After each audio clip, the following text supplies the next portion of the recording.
સૌને રામ કબીર.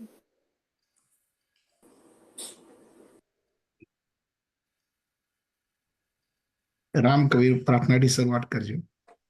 સદગુરુદેવ કબીર સત સત વંદન હો. સદગુરુદેવ કબીર સત સત વંદન હો. નમીએ શ્રી ચરણે સત સત વંદન હો. બંદી છોડ કહાવે કબીરા, સાધુ જન કો મુક્ત કરાવે. જગ કા કરે કલ્યાણ સદગુરુદેવ કબીર. એક જ દેવ છે આત્મા પોતે, જ્ઞાનની નિર્મળ જ્યોત જગાવે. ઓળખાવે આત્મ રામ સદગુરુદેવ કબીર. માયાના તણવાણા ભરે, મોહનિંદ્રાથી ગુરુજી જગાડે. પરખાવે પરમના ધામ સદગુરુદેવ કબીર. ભાંગે બ્રહ્મણા મનની જૂઠી, મનને ચિંતનમાં દે જોડી. સમજાવે જીવન સાર સદગુરુદેવ કબીર. સદગુરુદેવ કબીર સત સત વંદન હો. રામ કબીર.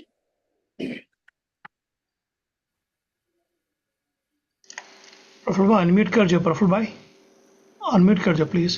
Thank you. સૌને રામ કબીર. ઓમ શ્રી સદગુરુ કબીરાય નમઃ. આપ સૌ ભક્તજનોમાં વસેલ કબીરના રામ આત્મારામને સપ્રેમે વંદન. શ્રી રામ કબીર ભક્ત સમાજ ઓફ USA તથા સર્વે ચેપ્ટરો અને સર્વે ભક્ત સંસ્થાઓના સેવાભાવી સેવકો તરફથી આજના કબીર વિઝડમ કાર્યક્રમમાં ભાગ લેનાર, ફેસબુક લાઈવ અને સમય મળીએ યુટ્યુબ પર જોનાર સર્વે કબીર પ્રેમી ભક્તજનોનું હાર્દિક સ્વાગત કરતા આનંદ અનુભવું છું.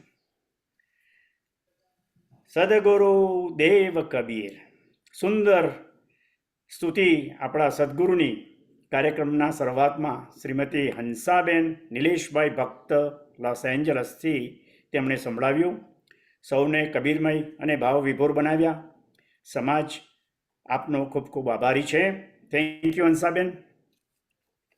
હવે આજનો વિષય આત્મ તત્વબોધ પર માનનીય રાજુભાઈ દયરામભાઈ ભક્ત સત્સંગ કરશે. આ જ વિષય પર જોડાયેલા ભક્તજનોના પ્રશ્નો કે અભિપ્રાયો બાદ સમયસર કાર્યક્રમને આપણે સમાપ્ત કરીશું. વિશ્વવ્યાપી ભક્ત સમાજમાં મૃત્યુ પામેલ સૌ સ્વજનોના આત્માની શાંતિ માટે આપણે પ્રાર્થના કરીએ. જીવન મૃત્યુના આ ઘટનાક્રમમાં આપણા સ્વજનોના મૃત્યુનો ખાલીપો દૂર કરવા તેમના પરિવારજનોને શક્તિ મળે, સદગતની આગળની યાત્રા સરળ અને સુખદ રહે તેવી સદગુરુને આપણે પ્રાર્થના કરીએ. કબીર વિઝડમ ટીમના આપણા આધ્યાત્મિક માર્ગદર્શક સ્વાધ્યાયી માનનીય રાજુભાઈએ વેદો, ઉપનિષદો, ભગવદ્ ગીતા, કબીર બીજક આદિ શંકરાચાર્યનું અદ્વૈત વિજ્ઞાન એવા આત્મલક્ષી સત્સંગોનો લાભ આપણને આગળ આપ્યો જ છે અને આપણી આધ્યાત્મિક યાત્રાને આગળ વધારી છે. કબીર પ્રેમી ભક્તજનો કેટલેક અંશે જાગૃત થયા જ છે. તેઓ સૌ જાગૃત રહે, સાચું આધ્યાત્મિક માર્ગદર્શન મળે, આપણી અનુભૂતિ, સાક્ષાત્કાર અને નિશ્ચયની એકરૂપતા તૂટી ન જાય તે ફરી એકવાર સમજીએ. જેમ ફળ બરાબર પાક્યું ન હોય તો સ્વાદ આવતો નથી, તેમ અધકચરા જ્ઞાનથી બહાર નીકળી અમારી આધ્યાત્મિક દશા અને દિશામાં ક્લેરિટી આવે તેવા ભાવ સાથે આપણે રાજુભાઈને આવકારીએ અને સત્સંગને આપણે આગળ વધારીએ. રામકબીર રાજુભાઈ. રામ કબીર. વસુદેવ સુતં દેવં કંસ ચાણૂરમર્દનમ દેવકી પરમાનંદમ કૃષ્ણમ વંદે જગદ્ગુરુમ. કક્કા કેવલ બ્રહ્મ હે બબ્બા બીજ શરીર ધર્રા સબ में રમી રહા તાકો નામ કબીર. શંકરમ શંકરાચાર્યમ કેશવમ બાદરાયણમ સૂક્ત ભાષ્ય કૃતમ વંદે ભગવંતો પુનઃ પુનઃ. સૌથી પ્રથમ આપ સૌ. રાજુભાઈ. રામકબીર, સોરી. રામ કબીર. આપણે કબીર જયંતિ પર જ્ઞાન ગુદડી પર સત્સંગ કર્યા પછી આપણને સમજાયું કે સ્થૂળ શરીર, સૂક્ષ્મ શરીર અને કારણ શરીર તે હું નથી. દેહ ભાવ, ઇન્દ્રિય ભાવથી આગળ સાક્ષી ભાવ મનમાં અને બુદ્ધિમાં ઉઠે તો છે, પરંતુ હું જ સાક્ષી છું, હું જ આત્મા સ્વરૂપ છું તે લક્ષ્ય રહેતું નથી. તો આત્મા તત્વબોધને સવિસ્તારથી તમે સમજાવો. હવે કોરોના કાળ પછી મારી સાથે ઘણા મિત્રોને અમારી આધ્યાત્મિક યાત્રામાં એવું થાય છે કે સરખી રીતે જીવ્યા નહીં અને મર્યા પણ નહીં, અધકચરા રહી ગયા. સદગુરુ કબીરનું એક ભજનના શબ્દો, મેં તો તેરે પાસ હું, ખોજી હોય તો તુરંત મિલ જાય, પલ ભર કી તાલાશ મેં. તો આ અંદર બહારનું શું ચક્કર છે?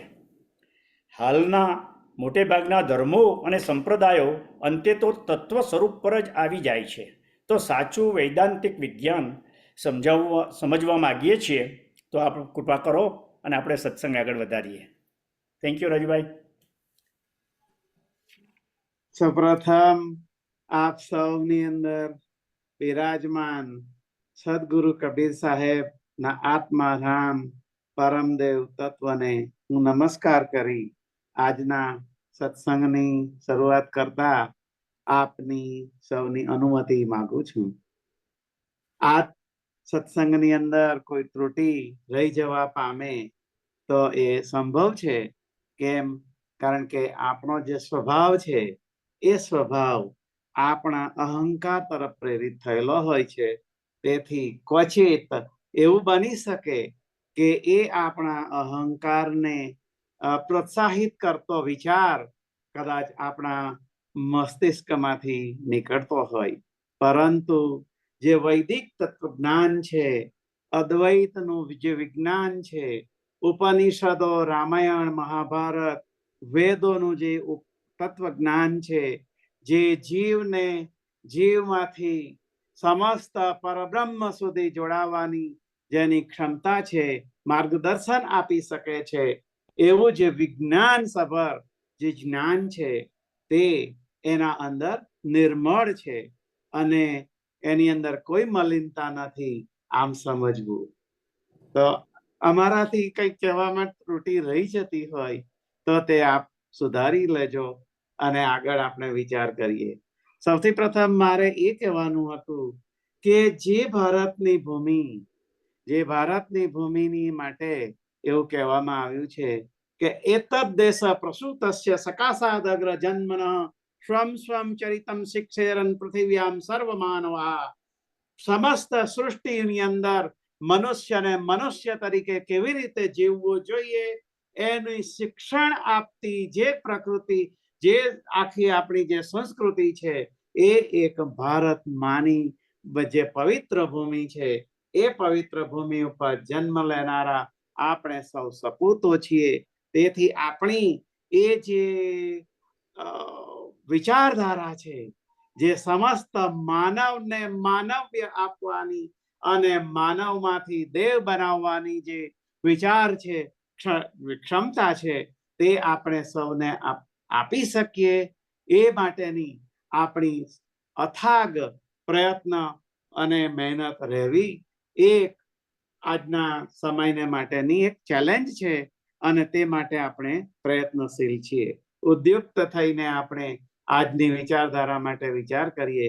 કહેવામાં આવે છે કે ઉપર ઉપરથી નજર ન કરતા ભીતર જરાક ભાળો, વૈદિક વિચારથી લાગે છે ભારત દેશ નિરાળો.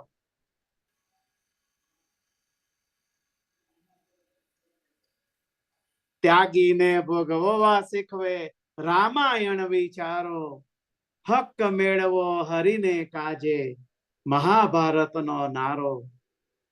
ઈશ અંશ છું ગીતા કહેતી, સાને રહે બિચારો, વૈદિક વિચારથી લાગે છે ભારત દેશ નિરાળો. તો આ ભારત દેશ જેની અંદરથી આપણે આવેલા, જે ભૂમિ ઉપર આપણને એ ઋષિઓ મુનિઓ અને અવતારની જે તપોભૂમિ ઉપર જેનું અખંડ તપ તપતું હતું, તપતું રહેલું છે અને તપતું રહેશે, એવી ભૂમિ ઉપર આપણને જન્મ આપીને કંઈક ઈશ્વરને પણ એની પાછળની કોઈક અપેક્ષા હશે. તે વિચાર કરીને આપણે આગળ વિચારીએ કે એ દેશ એવો દેશ છે કે જે આપણા જેવા સપૂતોને જન્મ આપીને આગળ આપણને દેવ સુધી લઈ જવાની આપણને વિચારધારા આપે છે, જેની અંદર વિશ્વનું અંતિમ સત્ય જેને વેદાંત કહેવાય, આપણે અંતિમ સત્ય એ એટલા માટે કહું છું કે એ સિવાય અન્ય કોઈ પણ સંસ્કૃતિ વિચારધારાની અંદર એને માટે વિચાર આજ સુધી કરવામાં જ આવ્યો નથી. એવું વેદાંત ઉપનિષદ જે હજી સુધી પણ થયું નથી અને હવે પછી થશે, તત્પશ્ચાત પણ થતું રહેશે, અને એની માટેનો જેણે વિચાર કર્યો અને આપણે માટે એ તૈયાર લાડુ ના રૂપમાં આપ્યું, એવી રીતનું જે વિજ્ઞાન છે તે વિજ્ઞાન ઉપનિષદ છે. અને આ ઉપનિષદની અંદર આપણે જોઈએ છે ઘણીવાર આપણને સમજાય નહીં એટલી ટોચની સમજણો આપેલી હોય છે, અને તેથી આ તે જ સંસ્કૃતિ છે જેણે વિચાર કર્યો કે આ જે જીવનનો નિચોડ છે, સૃષ્ટિનું જે સામર્થ્ય છે એ જેની અંદર છે, એવા ઉપનિષદોને સામાન્ય સમજી શકે નહીં. તેથી તત્પશ્ચાત પુરાણોની 18 પુરાણોની રચના કરવામાં આવી. 18 પુરાણોની અંદર રૂપકો અને પ્રતીકો અને આવી અનંત કથાઓ દ્વારા આપણને એ જ ઉપનિષદનું તત્વજ્ઞાન સમજાવવા માટે પુરાણો દ્વારા આપણી સમક્ષ આ પ્રકૃતિઓ અનુકૃતિઓ બધી રજૂ કરવામાં આવી. એના અંદર પણ ગોઠમોટાળા થયા. તો તે પશ્ચાત વિશ્વનું સૌથી મહાન એવી રીતનું ચરિત્ર, જે આજ સુધીની જન્મેલી તમામ સંસ્કૃતિઓ લો, એનું જે કંઈક વાંગ્મય છે ભેગું કરો, તેના કરતા પણ વિશાળ એવી રીતનું કંઈ 1 લાખ જેની અંદર શ્લોકો છે એવું મહાભારત, એવું મહાકાવ્ય આપણી સામે મૂકવામાં આવ્યું. તેની અંદર પણ સમજવામાં જો ગોટાળો થાય, ન સમજી શકાય, અઘરું લાગે, તો એને માટે આપણને ત્યાર પછી પણ એક રામાયણ જેવું મહાકાવ્ય, વિશ્વનું સૌથી પ્રથમ પદ્યમાં કાવ્ય જે મોટામાં મોટું ગણવામાં આવે છે એવું આપણને રામાયણ આપ્યું. તો આપણને વિચાર આવે કે આપણે તે આટલી સમૃદ્ધ સંસ્કૃતિના આવી રીતના જે બાળકો છીએ, તો એ આજે પર સંસ્કૃતિ તરફ આકર્ષાઈને તે તરફ જ આકાંક્ષા આશાઓ રાખીને આષાઢ ભૂતતા કલ્પતરુની જેમ કલ્પતરુ જે કલ્પના કરો અને મને ફળ મળી જાય એવી આશાવાળા જે વૃક્ષો છે એની નીચે બેસવાનો પ્રયત્ન આપણે કરતા રહો. હું પણ એનાથી બાકાત નથી, એમ નથી કહેતો કે તે છે.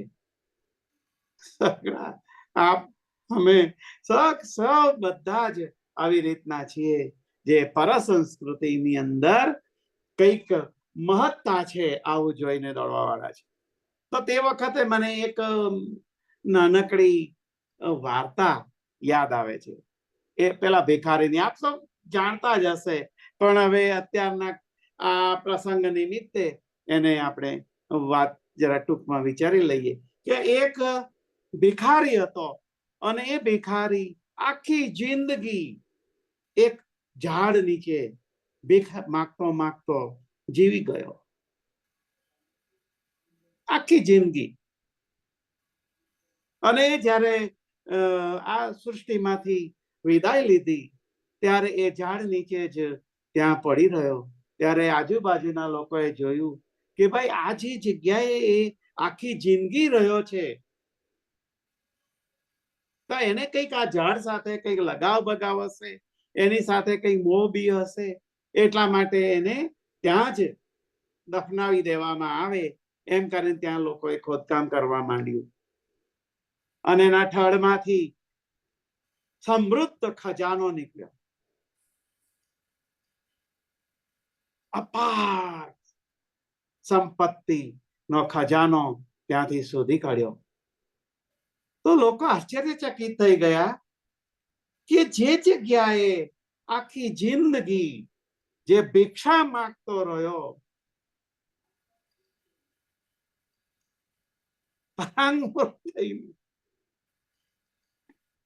ભીખ માંગતો રહ્યો, આવો ભિખારી જે અપાર સંપત્તિના ઢગલા ઉપર બેઠો આખી જિંદગી બેઠો હતો.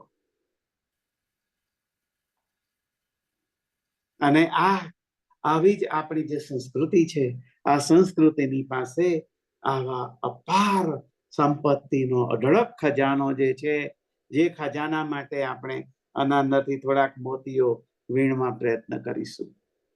ભગવદ્ ગીતા વિશે આપણે વિચાર્યું. ઉપનિષદોની અંદર આપણા જે પાંચ મહાવાક્યો છે, આના ઉપર પણ આપણે વિચાર કર્યો. પ્રજ્ઞાનમ બ્રહ્મ, અયમ આત્મા બ્રહ્મ, તત્વમસી, અહમ બ્રહ્માસ્મિ. આવા જે મહાન વાક્યો છે, જે માણસને સાચા અર્થમાં જીવન સમજાવીને એનું માનવ્યના અંદરનો જાગૃત કરે, આવી રીતનો. તો આપણે આ પહેલાના કેટલાક સેશનોની અંદરથી આપણા સદગુરુ એ ધર્મદાસને આપેલી જે જ્ઞાન ગોદડી છે એના ઉપર વિચાર કરી ચૂક્યા છીએ. એના અંદર અઢળક જ્ઞાન સમાયેલું છે અને એ જ્ઞાન દ્વારા આપણે આપણા જીવનની અંદર સામર્થ્યતા લાવી શકીએ એવા આપણે છીએ. પણ આગળ આપણે આ વેદોની અંદર પણ, ઉપનિષદોની અંદર પણ કંઈક આવી સમજણો આપી છે. તે આપણા સદગુરુ કબીર સાહેબના સાનિધ્યના અંદર જ આપણે વિચાર કરીને આગળ વધીએ એવી રીતનું આજના સેશનની અંદર આપણે પ્રયત્ન કરીશું. કે આમ આપણને સહજ એવું લાગે કે હું આ શરીર રૂપે કોણ છું? જે પંચ મહાભૂતોથી નિર્મિત થયેલું આ શરીર, એ જે સ્થૂળ શરીર છે, એ સ્થૂળ શરીર. અને સૌથી પ્રથમ મને એક વિચાર એવો આવતો હતો કે આપણે ઘણી વખત કહેતા હોઈએ છીએ ને કે ભાઈ આ શરીર જ્યારે ખોખું અહીંયા પડી રહે ત્યાર પછી એને લોકો બાળી મૂકે, કોઈ દાટી દે, કોઈ ગમે તે કરે, કોઈ ગાળે ને બધું કરે છે ને, આવી રીતનું કરી દે. પણ ત્યાર પહેલા એ પડી ગયેલા શરીરની અંદરથી કંઈક એવું તત્વ જે વિખૂટું પડીને જતું રહે છે, અને એ જે તત્વ છે, તો આ તત્વ વિશે આપણને વિચાર કરતા કરતા આપણે અનુભવી શકીએ. તો તેને માટે વિચાર કરીએ છીએ કે આ જે શરીર છે, જે સ્થૂળ શરીર છે, જે પંચમહાભૂતોથી નિર્મિત થયેલું છે, પાંચ મહાભૂતો એના વિશે આપણે સૌ જાણીએ છીએ એટલે એની વાત કરતા નથી. પણ માના ઉદરની અંદર ગર્ભોપનિષદમાં કહેવામાં આવ્યું છે તે પ્રમાણે માના ઉદરની અંદર એ જે પરમ ચૈતન્ય રૂપ તત્વ પ્રવેશીને ત્યાંથી એક શિશુના રૂપમાં નિર્માણ થઈને આ સૃષ્ટિ ઉપર અવતરે અને તે અવતર્યા બાદ આપણે આ જે પ્રાપ્ત કરેલું શરીર છે તે સ્થૂળ શરીર છે. તો એની અંદર જે પરમ તત્વ રૂપી જે ચૈતન્ય પ્રવેશ્યું તે જે શરીર છે તે શેનાથી નિર્મિત થયેલું છે? તો એ આપણે જ્ઞાન દોરડીની અંદર જોયું કે ભાઈ એ સૂક્ષ્મ શરીર છે. તો સૂક્ષ્મ શરીર છે. આમ તો આપણે જે યોગ સૂત્રો જે છે પાણીનીના, મહર્ષિ પતંજલિએ પાણીનીના વ્યાકરણ દ્વારા રજૂ કર્યું છે તે પ્રમાણે કહેવાનો અર્થ છે કે એમાં 7 શરીરોનું વર્ણન છે. તે આજે આપણે નથી વિચારતા, પણ આપણે જે વિચાર કરવા માંગીએ છીએ આ સૂક્ષ્મ શરીર છે. અને સૂક્ષ્મ શરીર શેના માટે બન્યું છે તેવું જે બીજું શરીર જે કહેવામાં આવ્યું છે તે કારણ શરીર. તો એને માટે એક દાખલો લઈએ કે ભાઈ આ એક કપડું છે. તો આ કપડું જે સ્થૂળ રૂપે આપણે જોઈ શકીએ છીએ તો એ આખું તાંતણાઓમાંથી, કોટનના, કપાસના તાંતણાઓમાંથી બનેલું છે. તો એ જે આપણે જોઈ શકીએ એ સ્થૂળ શરીર છે. અને જો એની શેમાંથી બન્યું છે એવું જો આપણે જોઈએ તો એ જે કપાસના તાંતણાઓ છે એ તાંતણાઓ સૂક્ષ્મ છે. અને સૂક્ષ્મ શરીર તરીકે આપણે એની જો કલ્પના કરીએ તો આગળ જોઈએ તો એ તાંતણા જે કપાસની અંદરથી બનીને આવ્યા છે. હવે એ કપાસ જે મૂળ જે અસ્તિત્વનું કારણ બન્યું તે કપાસ એટલે તે કારણ છે. તો આ જે આપણે સ્થૂળ, સૂક્ષ્મ અને કારણ શરીર જે આપણે આ કપડા દ્વારા સમજીએ એટલા માટે આવો દાખલો સમજીએ છીએ. તો સમજાઈ જાય એવું છે. એટલા માટે હવે આગળ આપણે વિચાર કરીએ કે એ જે સૂક્ષ્મ શરીર છે તો સૂક્ષ્મ શરીર સાથે જે સંલગ્નિત જે જ્ઞાનેન્દ્રિયો જે છે તે જે સ્થૂળ શરીર સાથે પંચમહાભૂતો જેની અંદર આ પંચમહાભૂતોમાંથી જે બનેલી આંખ છે, નાક છે, કાન છે, જીભ છે, ત્વચા વગેરે એ સ્થૂળ શરીર છે. અને તે પછી જે સૂક્ષ્મ શરીર છે જેની અંદર યોગ સૂત્ર કે છે એ પ્રમાણે 114 ચક્રો, પણ એનું બહુ આગળ જતા લુપ્ત થતા થતા અત્યારે ફક્ત 7 ચક્રોનું વર્ણન આવે છે. અને 7 ચક્રો જે છે શરીરની જેની તેના થકી સૂક્ષ્મ શરીર છે જેની અંદર એક ચૈતન્ય તત્વ જે છે તે ચૈતન્ય તત્વ અને તેની અંદર જ મન, બુદ્ધિ, ચિત્ત અને અહંકાર હોય છે. અને તે મન, બુદ્ધિ, ચિત્ત અને અહંકાર છે જે જ આપણા માટે હવે પછીના જે જન્મો લેવા પડે કે ન લેવા પડે તેને માટેનું મુખ્ય કારણ જે છે તે આ સૂક્ષ્મ શરીરની અંદર સમાહિત છે. તેથી આપણે પહેલું એની અંદર સૂક્ષ્મ શરીરની અંદર જે મન આવે છે આ મન ઉપર આપણે વિચાર કરવાના છીએ. તો આ જે મન જે છે ને ભાઈ, તો ઘણા લોકો કે છે કે ભાઈ મન મરકટ એટલે વાંદરો જે ચંચળ હોય છે, સતત કૂદતો હોય છે, કોઈ ઠેકાણે એક કરીને બેસતો નથી, આવી રીતનું કુદાકૂદ કરતો, આવી રીતનું મન મરકટ દોડતો રહેતો. તો આ જે મન છે તેની અંદર શું આવે છે? તો મનની અંદર ઈચ્છાઓ, વિચારો, એકદમ આપણે શરૂઆતની અંદર વિચાર કરીએ તો આપણે કંઈ પણ કૃતિ કરીએ, એ કૃતિની શરૂઆત વિચાર દ્વારા. આપણને કંઈ પણ ઈચ્છા થાય તો તેને માટે આપણને વિચાર આવે, અને તે ક્યાં નિર્માણ થાય છે? મનની અંદર. તેથી કોઈ કે છે, મને વચ્ચે જ એક ભાઈ પૂછતા હતા કે ભાઈ મન એ વાંદરા જેવું છે, તો એને શાંત કરવા માટે શું કરવું જોઈએ? જે જન્મ મૃત્યુનું અને અનંત જન્મના આવાગમનના ફેરાવો માટેનું જે કારણ છે તે અહીંથી શરૂઆત થાય છે. અને તેથી આ સમજવું મહત્વનું છે.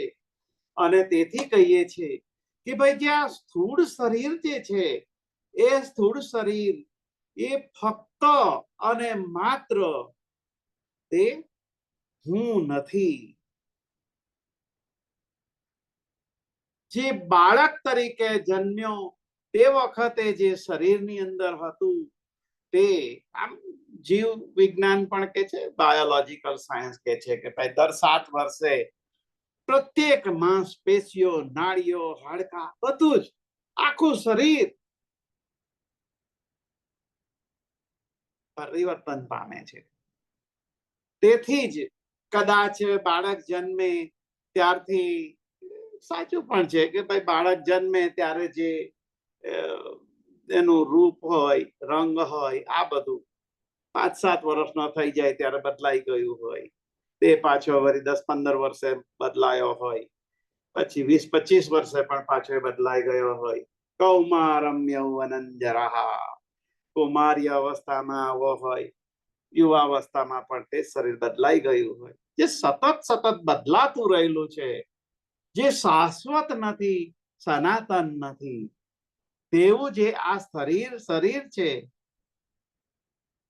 તેના અંદર જે આપણે આ સૂક્ષ્મ શરીરની વાત કરીએ છીએ, તે સૂક્ષ્મ શરીરની અંદર પણ જો મન છે એ સતત અત્યારે કોઈક આ વિચાર કરતું હોય, ઘડીકમાં આ વિચાર કરતું હોય, તે પણ બદલાતું રહ્યું છે, તો તે પણ શાશ્વત નથી. બુદ્ધિ જુઓ તો ઘડીકમાં એમ કહે કે ભાઈ ના આ લાલ રંગ સારો કે પીળો રંગ સારો, અને પીળા કરતા ના ભાઈ પેલો વાદળી રંગ વધારે સારો, કે પછી ના હવે ટેસ્લા કાર આવી તે વધારે સારી, એ પહેલા મર્સિડીઝ સારી હતી કે કેડિલેક સારી. આ બધી દ્વિવિધાઓમાં માણસ મનની અંદર વિચારો કરતા કરતા આગળ એની બુદ્ધિને સંમિલિત કરીને આગળ વિચાર કરતો હોય, તો તેના અંદર પણ બુદ્ધિ પણ સતત જુદા પ્રસંગોપાત વિચાર પોતાનું રજૂ કરતી હોય છે અને તેને સમર્થન આપતી હોય છે. તેથી બુદ્ધિ પણ સતત પરિવર્તનશીલ છે. તો બુદ્ધિને પણ જે સમર્થતા આપે છે, સમર્થન આપે છે, તે ચિત્ત છે. તો આ ચિત્તની અંદર જે સંગ્રહિત જે છે, એક દાખલો લઈએ કે ભાઈ એક દારૂડિયો છે, તો આ દારૂડિયો 10 વર્ષ સુધી સતત દારૂ પીતો હોય, અને એ દારૂ પીતો 10 વર્ષ 10મા વર્ષે એને એમ લાગતું નથી, અઘરું એટલું અઘરું નથી લાગતું કે ભાઈ હું આ પીઠા સુધી હવે જાઉં છું તો થોડો રોકાઉં. જેટલું એ પહેલા દિવસે ગયો હશે તે વખતે દારૂ પીવું કે ના પીવું, આ વિચારની દ્વિવિધામાં હતો. તો આના ઉપરથી આપણે એ વિચારી શકીએ કે જે મનની અંદર આજે હું જે કંઈ વિચારું છું, આ વિચાર મને બુદ્ધિની અંદરથી એની ઉપર મોહર લાગે કે ભાઈ તું જે વિચાર કરે છે એ વિચાર હવે આગળ મારે કર્મ કરવા માટે પ્રવૃત્ત થવું જોઈએ કે ન થવું જોઈએ. તેથી એ બુદ્ધિ આપણને સારા વિચારો તરફ પણ, સારા કર્મો કરવા માટે પણ પ્રેરિત કરી શકે અને ખરાબ કર્મ કરવા માટે પણ પ્રેરિત કરી શકે. જે પરિવર્તનશીલ બુદ્ધિ છે તે, તેથી નારાયણ ઉપનિષદમાં એક ઠેકાણે કહેવામાં આવ્યું છે કે 16 વર્ષ પછી માણસની બુદ્ધિ અપરિવર્તનશીલ થઈ જતી હોય છે. કોઈ એમ કે છે ને પેલું કુમળું ઝાડને જેમ વાળો તેમ વળે. અમે તો મળતા હતા ત્યારે કહેવામાં આવતું કે કુમળું ઝાડને જેમ વાળો એમ વળે. તો પાકડ ઝાડને શું? તો નારાયણ ઉપનિષદમાં, ઉપનિષદ એટલે વિજ્ઞાન, એની અંદર એવું વર્ણન ઋષિઓએ કર્યું છે કે ભાઈ 16-17 વર્ષનું જ્યારે યુવાન થઈ જાય ત્યાર પછી એની બુદ્ધિ અપરિવર્તનશીલ, એટલે યુટર્ન મારવા માટે પોસિબલ થતી નથી. તો 16-17 વર્ષનો જ્યારે થાય ત્યાં સુધી એ જે કંઈ જુએ, આપણે જે સ્થૂળ શરીર એટલે આંખ, કાન, નાક, જીભ, ત્વચા, જે કંઈક આપણને અનુભવો થાય એ અનુભવોના વિચારોની બુદ્ધિની સમર્થન મેળવીને ચિત્તની અંદર એ સંગ્રહાય. કહેવાનો અર્થ આ છે. તો જે આવાગમનના ફેરા માટે કોને જવાબદાર ગણવું જોઈએ? તો એને માટે જે આ સૂક્ષ્મ શરીરની અંદર રહેલું જે ચિત્ત છે, જેના ઉપર એક પેલો દારૂડિયાની વાત કરતા હતા ને, દારૂડિયો એ 10 વર્ષ સુધી પીતો હોય તો એ પીઠા સુધી જતા એ વિચાર કરતો નથી કે ભાઈ મારે હવે દારૂ સુધી પીવા માટે હવે હિચકિચાટ કરવી જોઈએ કે નહીં. સીધો પહોંચી જાય, કારણ કે એના મનની અંદર વિચાર આવે, બુદ્ધિને પૂછતો નથી, કારણ કે બુદ્ધિએ મોહર મારી દીધી છે. એટલે એ એની ટેવ બની ગઈ છે અને એ ટેવ ક્યાં ઇમ્પ્રિન્ટ થઈ ગઈ છે? ચિત્ત ઉપર. જે ચિત્ત એને હવે પછી કોઈ નિર્ણયો લેવા માટે કોઈ કારણની જરૂર નથી, એટલે સીધું ચિત્ત ઉપર કહી દે કે ભાઈ તું જા, 10 વર્ષથી પીતો છે, હવે એક દાડો આજે પણ પી, એમાં કશી ચિંતા કરવાની જરૂર નથી. તો આ જે જવા માટે જે ચિત્ત છે, આ ચિત્ત ઉપર બુદ્ધિએ મારેલી મોહરોને લઈને એના ઉપર એ ટેવ બની જાય છે અને ટેવમાંથી પછી એ વૃત્તિ થઈ જાય છે અને વૃત્તિ થઈ જવાને કારણે એને કોઈ જાતનું કશું વિચાર્યા વગર સિદ્ધિ કૃતિ એટલે કે કર્મ કરવા માટે એ પ્રવૃત્ત થઈ જાય. તો આ બધું એટલા માટે કહું છું કે આ જે સૂક્ષ્મ શરીર છે, આ સૂક્ષ્મ શરીરની અંદર રહેલું જે ચિત્ત છે, આ ચિત્ત એ બદલાતું નથી. તો એના અંદર શું બદલી શકાય? કોઈ કહે છે ને કે ભાઈ મારે મનને સ્થિર કરવું હોય, મનને શાંત કરવું હોય તો શું કરવું જોઈએ? તો આપણે હવે ઇઝીલી સમજી શકીએ છીએ કે મનને જો શાંત કરવું હોય, સ્થિર કરવું હોય, તો પહેલી વસ્તુ એ કે મનને બુદ્ધિને હવાલે કરી દો. એટલે મનોનિગ્રહ કરવા માટે બુદ્ધિને મનને હવાલે કરવું, મનને બુદ્ધિને હવાલે કરી દેવું જોઈએ. અને જો બુદ્ધિને સ્થિર કરવી હોય, બુદ્ધિને શુદ્ધ કરવી હોય તો ચિત્ત તરફ જવું પડે. અને ચિત્તની અંદર જે પેલા વૃત્તિ એટલે વલય, વર્તુળ, તો એની ઉપર જે આ બધા એક પછી એક આમ જે બધા ઉપર થર બાજી ગયા છે વૃત્તિના, ના એમ કે છે કે ભાઈ પેલું એટલે સારી વૃત્તિ ખરાબ વૃત્તિ એવું એમ કહેવાનો અર્થ નથી કે ભાઈ બધી ખરાબ જ વૃત્તિ છે. સવારે મારે 5 વાગે ઉઠવું જોઈએ અને એ જો મને મનની અંદર વિચાર આવે અને મારી બુદ્ધિ નક્કી કરે તો એનાથી મારી એ વિચાર માટે જે મને પ્રેરણા મળતી હોય તો એ ચિત્તની અંદર ચિત્ત મને જગાડે કે ભાઈ તે કાલે વિચાર કર્યો હતો ને 5 વાગે ઉઠવાનો તો ઉઠ, તો ઉઠી જાય. હવે આ જે ટેવ છે, આ ટેવ એની રોજ બરોજ વધતી જતા જતા એ વૃત્તિ થઈ જાય. તો 10, 15, 25 વર્ષ સુધી એને 25મા વર્ષે હવે એ કહેવાની જરૂર રહેતી નથી કે કશું મનને કે બુદ્ધિને ઇન્વોલ્વ કરવાની જરૂર રહેતી નથી કે ભાઈ હવે તારે 5 વાગે ઉઠી જ જવાનું છે. એ ઉઠ્યા જ કરે, એની વૃત્તિ થઈ જાય. તેમ અંદરથી ઇન્સ્ટિંક્ટથી એને ભૂખ લાગે તો એ ભૂખ માટે ખાવા માટે પ્રવૃત્ત થાય. સારું જુએ તો એને ખબર પડી જાય કે ભાઈ લાલ રંગ છે,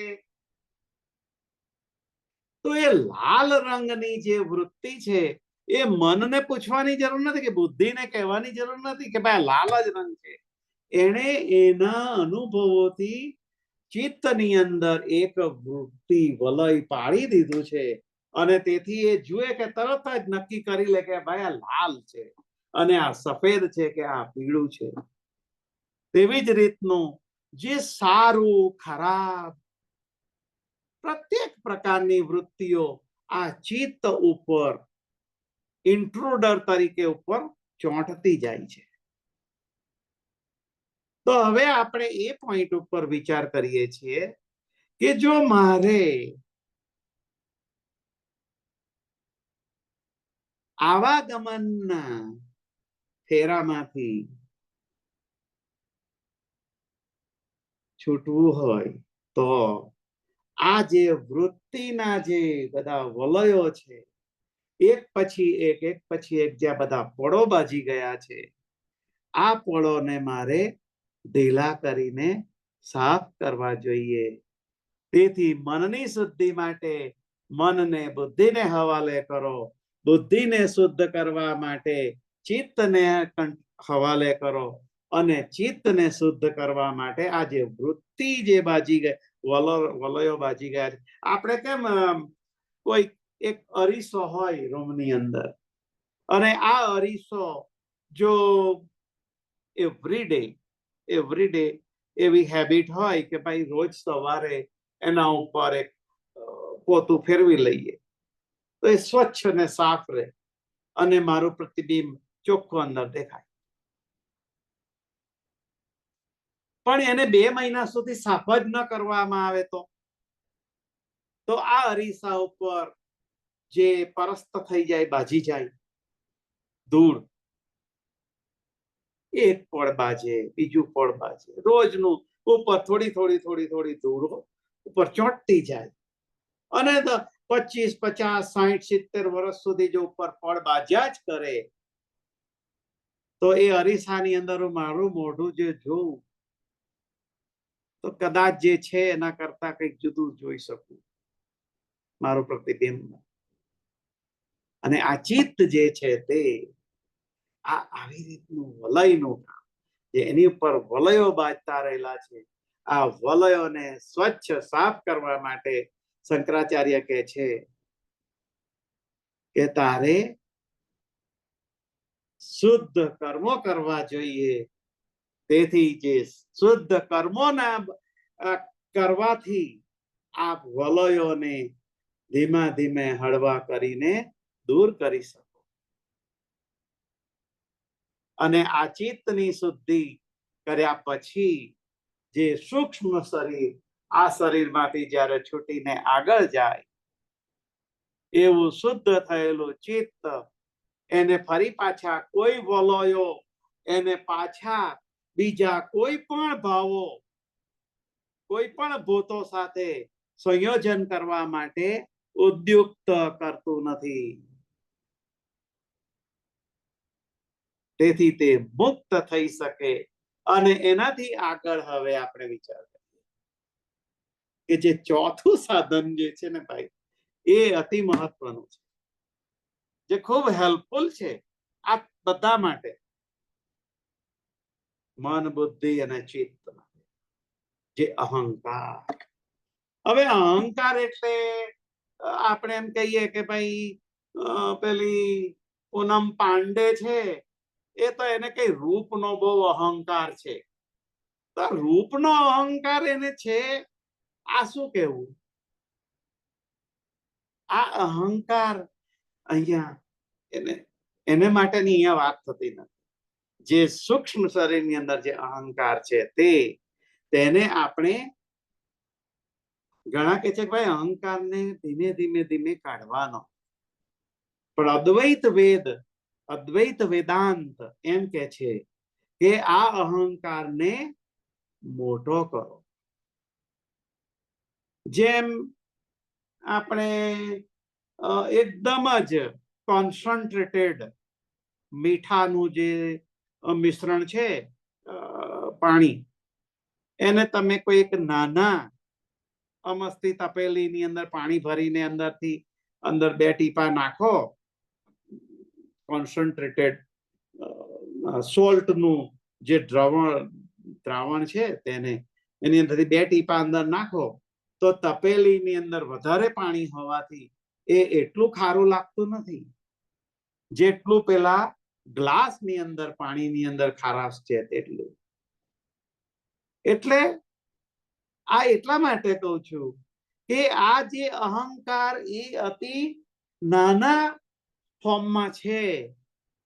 એટલે એક દાખલો લઈએ કે એક કોઈ પરિવાર હોય, 4 સભ્યોનો પરિવાર, તો આ 4 સભ્યના પરિવારની અંદર જ્યારે હું ફક્ત આ 4 જણાનો જ વિચાર કરું, ફક્ત 4 જણા મારા પરિવાર છે, 4 જણા એની અંદર છે, અને હું કામ કરું તો ફક્ત આ 4 જણા માટે હું કંઈ પણ દુઃખ વેઠું, સુખ સહન કરું તો આ 4 જણા સહિત જ.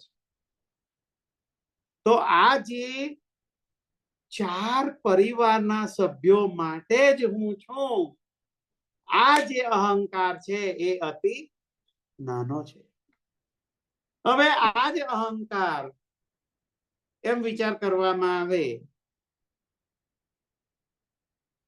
કે ભાઈ મારા પડોશની અંદર આ બાજુમાં પણ એક પરિવાર છે, આ બાજુમાં પણ પરિવાર છે, તો પેલું ગ્લાસની અંદર એકદમ જ કોન્સન્ટ્રેટેડ મીઠાનું પાણી છે, એક તપેલીમાં નાખો તો કેમ આપણને ઓછી ખારાશ કરી કાઢે છે, તેમ બંને સાઈડના આપણા જે નેબરો છે તેને પણ જો હું એમ સમજુ કે આ જે પરિવાર મારા પરિવારના જ સભ્યો છે, તેથી હું ફક્ત મારા પરિવાર માટે જ ન જીવું, તો મારા અહંકારને થોડો મોટો કરું કે આ બીજા 2 પરિવારો છે એને માટે પણ છું, તો મારો જે પેલો એકદમ સાંકડો અહંકાર હતો થોડો મોટો થયો. આ અર્થમાં વાત કરવામાં આવે છે. હવે આ 3 ફેમિલી જે એક કોમ્યુનિટીની અંદર આપણે રહીએ છીએ, એ કોમ્યુનિટી માટે જો વિસ્તૃત કરવામાં આવે, સમજાય છે ને? આખી કોમ્યુનિટી માટે જો હું એમ સમજુ કે હું આખી કોમ્યુનિટી માટેનો છું, તો આ અહંકાર થોડો વધારે મોટો થયો. અને એનાથી મોટો એ કરું કે ભાઈ હું મારા આખા સમસ્ત રાષ્ટ્ર માટેનો છું, તો એનાથી પણ મોટો થયો. અને હું એમ કહું કે હું આખા સમસ્ત વિશ્વ માટેનો છું, તો એનાથી પણ મોટો થયો. આને જ વસુધૈવ કુટુંબકમ કહેવામાં આવે છે. કદાચ ભારતીય ઋષિઓએ આટલા માટે ગર્જના કરી, વસુધૈવ કુટુંબકમ કૃણવંતો વિશ્વમ આર્યમ. મહત્વનું છે. તો આ અહંકારને મારે આવી રીતે મોટો કરવો, સમસ્ત પૃથ્વીના જે અવયવો છે, આ પ્રકૃતિના સમસ્ત અવયવો મારા જ અંગો છે અને હું તેની અંદર સર્વત્ર સમાહિત છું. સૂર્ય, ચંદ્ર, તારા, વાદળોમાંથી પડતું અઢળક વરસાદનું પાણી, કોઈ દિવસ એમ કહેતું નથી કે હું તો ફક્ત આ પ્રેસ્કોટ વેલીમાં રહેવા વાળો પેલા એક માણસ માટે જ બધું કામ કરતો રહેલો છે. ચંદ્ર કોઈ દિવસ એવું કહેતું નથી. પૃથ્વીની ઉપર, સપાટી ઉપર સમસ્ત માનવ જાતિ માટે તે પોતાની ચાંદનીની શીતળતા આપે છે. સમસ્ત સૃષ્ટિ ઉપર પુષ્ણામી ચૌષધિ સર્વા સોમો ભૂત્વા રસાત્મક. સૂર્યની અંદરથી નીકળતો પ્રકાશ એ સમસ્ત બ્રહ્માંડની, આ સૌર મંડળની અંદરની જે સમસ્ત સૃષ્ટિ છે એને માટે એ પ્રકાશિત કરતો રહેલો છે. એમ કહેતો નથી કે આ ફલાણો માણસ મને ગાળ દે છે તેથી હું તેને માટે નથી. અહંકારને મોટો કરો. જેટલો અહંકાર મોટો તેટલું એનો વ્યાપ મોટો. અને કણે કણમાં તેથી વ્યાપ્ત જે બ્રહ્મ જે છે તે બ્રહ્મ તેથી જ સૌથી મોટો. અને આ આખું જગત જેને ઋષિ મુનિઓ, સંતો મુનિઓ બધા જેને માટે પોતાનું સર્વસ્વ જીવન ઘસી કાઢે છે, ખર્ચી કાઢે છે અને અથાગ તપ યજ્ઞ વગેરે કરતા રહેલા છે, તે જે છે તે ફક્ત અને ફક્ત પોતાના કણે કણમાં વ્યાપ્ત જે ભગવાન આસપાસ ચાસ અને અંતરમાં આભાસ, ઘાસ ચાસની પાસમાં પણ વિશ્વપતિનો વાસ. અંતર બહિશ્ચ તત્સર્વમ વ્યાપ્ય નારાયણ સ્થિત. કણે કણની અંદર હું સમાહિત છું. તેન ત્યક્તેન ભુંજીથા માગુદ કશ્ય શ્રિદ્ધનમ. આવો જે ગર્જના જે ઉપનિષદોએ આપી, આ જે વિજ્ઞાન છે, આ વિજ્ઞાન તરફ આપણે ડોક્યું કરીએ. ઉપર ઉપરથી નજર ન કરતા ભીતર જરાક બાળો. વૈદિક વિચારથી લાગે છે ભારત દેશ નિરાળો. તો આ જે આપણું જે સૂક્ષ્મ શરીર છે તે એની ચિત્ત શુદ્ધિ માટે જે આપણે આપણા કર્મ તરફ પાવિત્ર વધારીએ. તેથી જ ભગવદ્ ગીતાની અંદર 12મો આખો અધ્યાય કહેવામાં આવ્યો છે, જેને ભક્તિ યોગ કીધું છે. અનાપેક્ષ સુચિર દક્ષ ઉદાસીનો ગતવ્યથ સર્વારંભ પરિત્યાગી યો મદ ભક્ત સમે પ્રિય. મનની અંદર આવતા ઉત્કૃષ્ટ વિચારો અને નિષ્કૃષ્ટ વિચારો એ બંને માટેની નક્કી કરવા વાળી બુદ્ધિને ચિત્તને હવાલે કરવાથી ચિત્તની અંદર જે સ્થિત વલયોને ઢીલા કરવા માણસના કર્મ શુદ્ધ થાય. કર્મ કરેલા, શુદ્ધ કરેલા બધા વમળોને દૂર કરીને શુદ્ધ થયેલું ચિત્ત અગનયે સુપધારાય અસ્માન વિશ્વાની દેવ વયુનાની વિદ્વાન યુદ્ધસ્મજ્જુરાણમે નો ભૈષ્ઠાંતે નમ ઉક્તિમ વિધેમ. ઈશાવાસ્ય ઉપનિષદ, છાંદોગ્ય ઉપનિષદની અંદર અને બૃહદારણ્યક ઉપનિષદની અંદર પણ આ જ ગર્જના કરવામાં આવી છે. ધરતી કી શાન તો મનુષ્ય હૈ. આપણા સાહેબ કહે છે કે જે મનુષ્ય જન્મ દુર્લભમ માનુષે જન્મ, જે દેવતાઓને પણ દુર્લભ છે આવી રીતનો જન્મ સો દેહી તે પાઈ. નથી, આગળ જ નથી બતાતું. શું કરીએ? આ વિચાર જ એવો અદભુત છે કે જે અટકી અટકીને વિચાર કરીને ક્વચિત કૃષ્ણએ પણ આગળ જઈને કીધું છે કે ભાઈ તું અંતકાલે ચ મામેવ સ્મરણ મુક્ત્વા કલેવરમ તત્પ્રયાતા.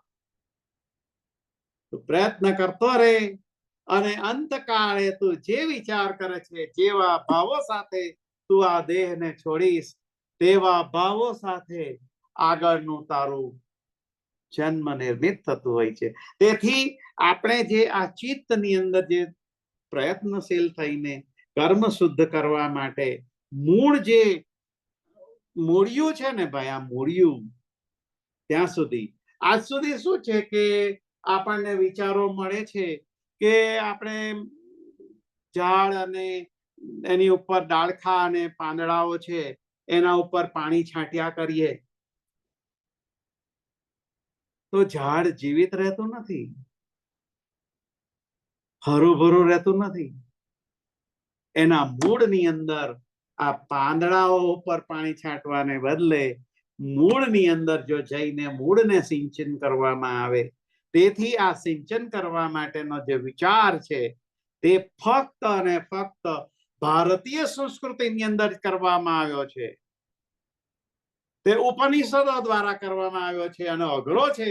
તેથી એને માટે પુરાણોની અંદર એનું વર્ણન કરવામાં આવ્યું. પણ પુરાણોની અંદર શું છે? બ્રહ્મા છે, દેવો છે, દાનવો છે, સ્વર્ગની ગંગા છે, શંકર છે. આ બધું આપણે એમાં ગૂંચવાઈ જઈએ. અહલ્યાની સલ્યા થઈ ગઈ અને પથ્થરમાંથી પાછું ફરી પાછી નારી બની ગઈ ને આપણે એમાં ગોટાળે ચડી જઈએ. આપણને એમ લાગે કે આ જે પ્રતીકો જે છે, પ્રતિકાત્મક રૂપકાત્મક જે આપણને કથા કરવામાં આવી છે અને આપણે એમાં જ ગૂંચવાઈ જઈએ. અને આપણને શું છે કે કાળ એવો છે, એમાં કોઈનો દોષ નથી. કાગડો તરસ્યો હતો અને એને કુંજો જોયો તો કુંજાની અંદર એકદમ તળિયા સુધી પાણી હતું. હવે એ પાણી કેવી રીતે પીએ, એની તરસ કેવી રીતે છીપાવે? કાગડો બુદ્ધિ વાળો હતો એટલે બાજુમાંથી બધા પથરા હતા તે વણી વણીને અંદર નાખ્યા અને પાણી ઉપર આવ્યું અને તરસ્યો કાગડો પાણી પીને તૃપ્ત થઈ ગયો. તો આપણે વિચાર કરીએ કે ભાઈ હવે કાગડા બાગડા કઈ એનામાં કઈ હવે પથરા વણી નાખવાની કઈ અક્કલ હશે? તો આપણે ત્યાં ગોટાળા ખાઈ જઈએ છીએ. યમ એટલે આપણે સમજીએ કે પેલા કાળો કાળો ડિબાંગ મોટા મોટા ડોળા વાળો શિંગડા વાળો કોઈ યમ એટલે કોઈ આવી રીતનો રાજા હશે. ઘણી વાર વિચાર કરી એટલે એમાં માણસો આગળ સમજી શકતા નથી. તેથી મહાભારતનું નિર્માણ થયું. મહાભારતની અંદર સમસ્ત સૃષ્ટિના વાંગ્મયનું વર્ણન કરવામાં આવ્યું અને તે પણ થોડું અઘરું પડે. એટલે બધું 1,00,000 શ્લોકો છે ને ભાઈ, એટલે એમાં અટવાઈ જાય. એટલે પછી એની અંદર રામાયણ, જેની અંદર સરળ ચરિત્ર રામ અને દશરથના પુત્રોનું અને સીતા માતા અને વગેરે બધું આપણે જાણીએ છીએ, તો એનું વર્ણન કરવા માટે રામાયણ આવ્યું. એટલે કહેવાનો અર્થ શું છે કે આપણે જે સૂક્ષ્મ શરીર છે એ અહીં સુધી આવે છે. ત્યાર પશ્ચાત જે કારણ શરીર છે એને માટે એક સામાન્ય નાનકડો દાખલો છે કે ભાઈ એક ઘડો છે. કુંભાર ઘડો બનાવે તો એ કુંભાર ઘડો બનાવે અને પેલા ચાકડા ઉપર ચડાવીને એક સરસ મજાનો ઘડો બનાવે. તો એનું જે સ્થૂળ કારણ છે એ ઘડો જે આપણે જોઈ શકીએ છીએ, જે માટી, પાણી, વાયુ, અગ્નિ દ્વારા બનાવવામાં આવ્યો છે. આજે 5 તત્વોથી જે બનાવેલો ઘડો છે એની અંદરનો જે ઘટાકાશ છે, આકાશ છે. તો આપણે ખાલી કલ્પના માટે વિચારીએ છીએ કે આ જે ઘડો છે એ પંચ મહાભૂતોમાંથી નિર્મિત થયેલો ઘડો છે. એ સ્થૂળ છે, પણ એ જે ઘડો માટીમાંથી બનાવવામાં આવ્યો છે અને જેની અંદર જળ તત્વ, અગ્નિ તત્વ, વાયુ તત્વ અને આકાશ તત્વ સમાહિત છે, જે સૂક્ષ્મ છે, જે સૂક્ષ્મ આપણે જોઈ શકતા નથી છતાં તે છે, તે જે ઘડો છે એ એનું સૂક્ષ્મ રૂપ છે. પણ જે મૂળ કારણ કુંભકાર, એ કુંભકાર ઘણા માટે નિર્મિત બન્યો તે એનું કારણ છે.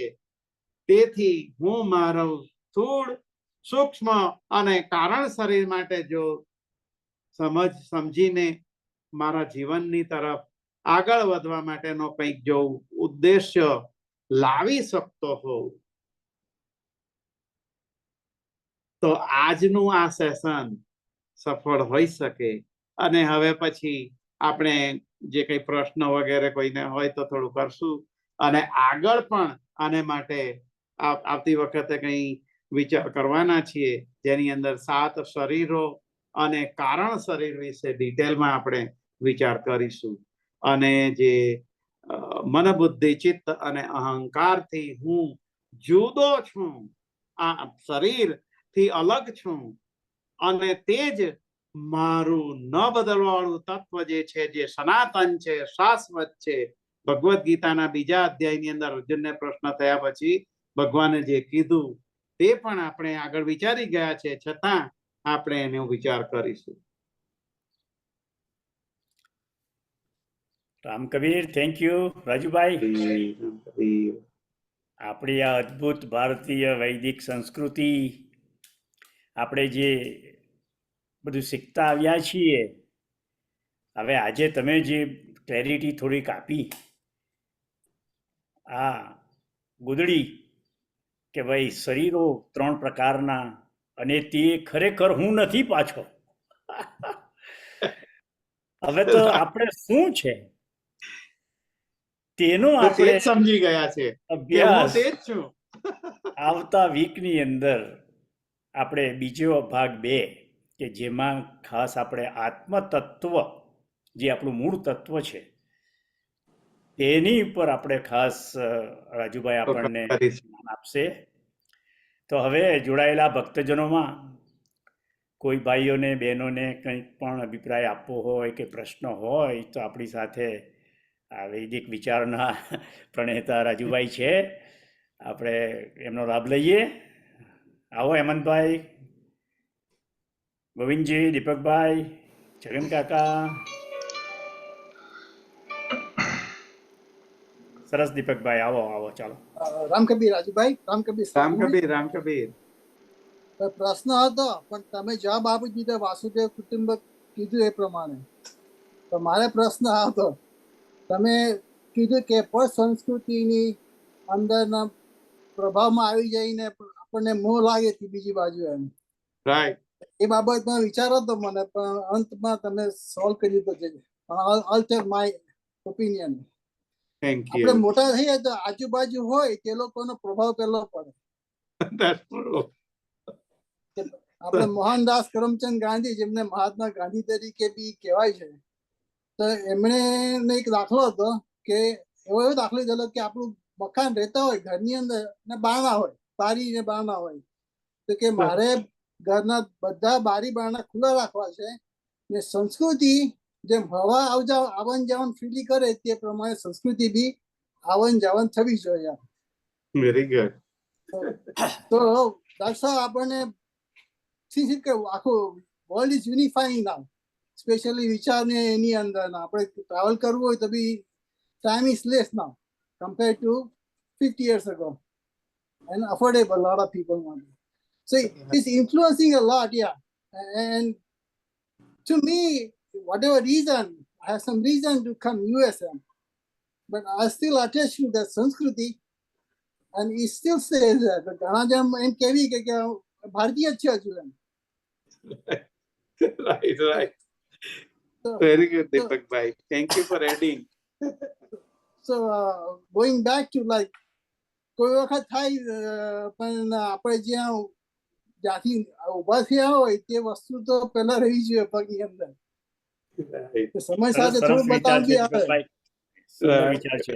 Very nice, very nice. આવો ગોવિંદજી. રામ કબીર. રામ કબીર.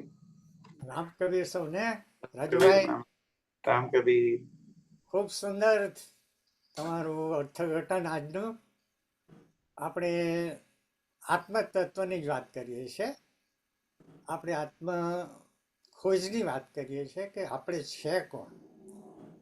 અને આ સ્થૂળ શરીરની આજે જે વાત કરી અને સૂક્ષ્મ શરીર.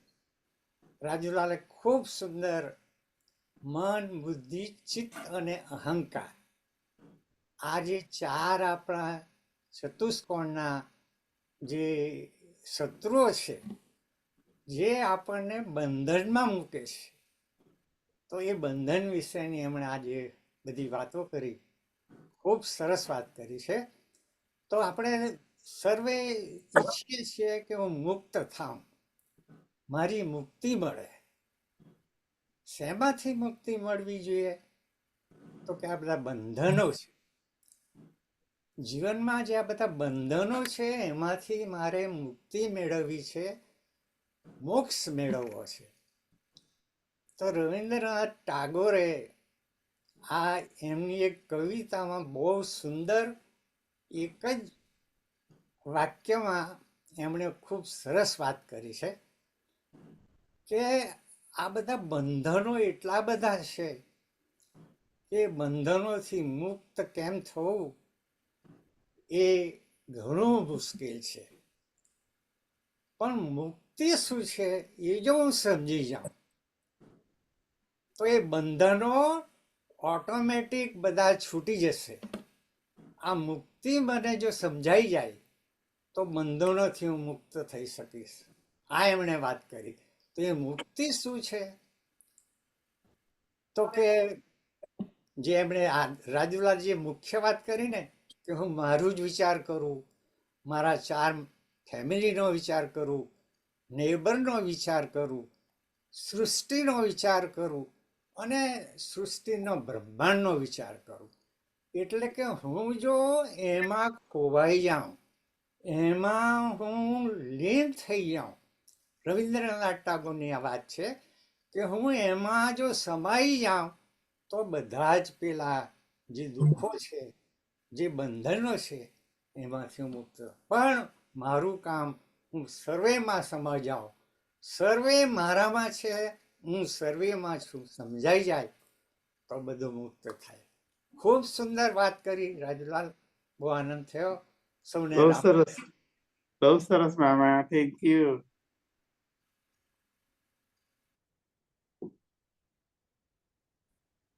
સન્મુખભાઈ, તમે કંઈક બોલવા? રામ કબીર. રાજુલાલ, તમે એટલા બધા પોઈન્ટ કહ્યા એ બધા જ વિચાર માગી લે છે. અને ઊંડાણમાં જોઈએ તો ઘણો સમય જોઈએ. તમે સમજાવી શકો છો, તમારી પાસે એટલું બધું જ્ઞાન છે. અને જ્ઞાન ગંગા હું તો કહું કે તમે કહી શકો છો કે આટલા બધા પોઈન્ટ તમે કહ્યા. હવે એમાં મારે તો કંઈ ઉમેરવાનું રહેતું જ નથી, કારણ કે આ પોઈન્ટ વિશે જ આપણે જરા ઊંડાણમાં ચર્ચા કરવાની જરૂર ખરી અને સમજવાની જરૂર ખાસ. તમે પહેલા સંસ્કૃતિ એટલે આપણી સંભળાય છે? સંભળાય છે. કન્ટિન્યુ કાકા. સોરી. તો સંસ્કૃતિ, તમે કહ્યું કે જૂનામાં જૂની સંસ્કૃતિ, આપણે એનો ગર્વ અનુભવીએ છીએ અને તે પ્રમાણે આપણે ગર્વ અનુભવીએ છીએ, પણ આપણે એને માટે પણ કામ કરવાનું છે કે સંસ્કૃતિ જાળવવા માટે. એટલે સંસ્કૃતિ આપણે કહીએ કે ખરેખર મેનમાંથી જો હ્યુમન બનાવ્યા, આપણી સંસ્કૃતિ જૂનામાં જૂની છે હિસ્ટ્રી પ્રમાણે. તો આપણી સંસ્કૃતિ જો જૂનામાં જૂની હોય તો એનો અર્થ કે આપણે આમ તેમ ભટકતા હતા. આપણા બાપ દાદાઓ કે મેન તરીકે તેને જો હ્યુમન બનાવ્યા હોય અને હ્યુમાનિટી જો આવી હોય તો આપણી સંસ્કૃતિ એ બનાવી છે. અને આ ઋષિ મુનિઓ, ગુરુઓ અને જે બધાએ તપસ્યા કરી છે તે જ્ઞાન મેળવ્યું છે અને તે આપણને આપેલું છે. એટલે આપણે તો એટલું બધું કરવાની જરૂર નથી. આપણી તો થાળી પીરસાઈ ગયેલી છે આટલા બધા જ્ઞાનથી. આપણે તો એ જ લેવાનું છે અને એમાંથી જ શીખવાનું છે. અને બીજું, તમે વાત કરી કે 16 વર્ષે જ્ઞાન આવી જાય તો આપણે ત્યાં કહેવાતું કે 16 શાન ને 20 ભાન. આ કહેવત હતી અને આપણા બાપ દાદા કહેતા આપણને. એટલે આપણે એ અંગે પણ ધ્યાન આપવાનું કે માતા પિતા તરીકે દાદા મા તરીકે નાના બાળકોને આપણે આપણી સંસ્કૃતિ વિશે, આપણા ધર્મ વિશે અને આપણે શું કરવાનું છે, આપણે બધી વાત તો બધી બહુ છે, પણ એ જો આપણે નાનેથી સાથે રહીને ધીરેથી સમજાવીએ, અને સમજાવીએ નહીં પણ આપણે એ રીતે એક્ઝામ્પલ થઈને આપણે પણ જીવીએ. હવે હું જ ફોન લઈને બેસી રહેતો હોય આખો દાડી, તો મારા પેલા ગ્રાન્ડસનને એમ કેમ કહી શકું કે તું ફોન હવે બંધ કર, આખો દાડી એ ખાતી વખતે લે, સૂતી વખતે લે. પણ એટલે મારે પણ એ નિયમ જાળવવાની જરૂર છે. એટલે આપણે વડીલો તરીકે આપણે 16 એટલે 16 વર્ષ સુધીમાં જે આપણને મળ્યું, આપણે તો અહોભાગી છે કે આપણે થોડું સમજી શકીએ છીએ. એટલે તમે જે કહ્યું તે ખરેખર છે. એટલે આપણે આ વાસ્તવિકમાં કેવી રીતે લાવીએ તે વસ્તુ છે. હવે તમે બીજી વાત કરી કે આપણે બધું આ કરીએ છીએ, પણ ઘણીવાર શું છે કે પહેલી વસ્તુ આપણે આપણી ભૌતિક સુવિધાને લીધે કરીએ. હવે આપણે એમ કે મોટું ઘર જોઈએ, એર કન્ડિશન જોઈએ, આ બધું વાતાવરણને અસરકારક છે. આપણે જેટલું વધારે ખર્ચીએ, વધારે વાપરીએ, તેટલું આપણે કેથેથી હંગરવું પડે. એટલે આપણે કેથે નુકસાન કરીએ, પોઝિટિવની જગ્યાએ નેગેટિવ થવાની શક્યતા છે. એટલે આપણે ભૌતિક રીતે આપણે જ કંટ્રોલ કરીએ. હવે આજે 110 ડિગ્રી ટેમ્પરેચર હોય તો હું ટ્રાય કરું કે 72 ડિગ્રી મારા ઘરમાં સુવિધા સારું હું રહું, તો મને આનંદ થાય. પણ બધાનો વિચાર કરીને હું કોઈ 76 કે 78 ડિગ્રી ટેમ્પરેચર થર્મોસ્ટેટ નું રાખું તો ઓછી ઇલેક્ટ્રિસિટી વપરાય, તો બીજા કોઈને કામ આવે, સોસાયટીમાં વપરાય. એટલે એ આપણી પહેલી સુવિધા. એટલે તમે એ વિશે કહ્યું ટૂંકમાં અને એ જણાવ્યું, એટલે આવી બધી બાબતો આપણે અનુભવમાં મૂકીને આપણે ફોલો કરવાની છે. બીજું તમે કહ્યું આમાં આ જ વસ્તુમાં ભૌતિક આપણે માટે કરીએ કે પૈસા હોય, ઘર હોય, આ હોય, તે રીતે આપણે એકબીજાની કાઢાકાઢીમાં પડ્યા છે. આજે આપણે એ પીડામાં પડ્યા છે. એટલે તમે કેડિલાક ને મર્સિડીઝ ની વાત કરી, એટલે એ પણ વિચાર કરવા જોઈએ કે બીજા પાસે મર્સિડીઝ હોય ને કેડિલાક હોય કે ટેલ્સા હોય, અરે ભાઈ મારે અમે ગાલ્લામાં જતા હતા અને આજે મારે ટોયોટા છે તો મારી પાસે તો બહુ છે. એટલે એ આપણે જરા કંટ્રોલ કરવા. એટલે તમે જે આ 4 રીતે કહ્યું કે મન ને વર્તુળ ને એ બધું તમે સમજાવ્યું, તે આ બધી વાસ્તવિક વાત છે. એટલે આ તમે જે જણાવ્યું તે મૂળભૂત વાત છે, આપણા બાપ દાદાઓ અને ઋષિ મુનિઓ કહી ગયા છે. એટલે બહુ સરસ વાત છે. પણ આવી બધી એ છે.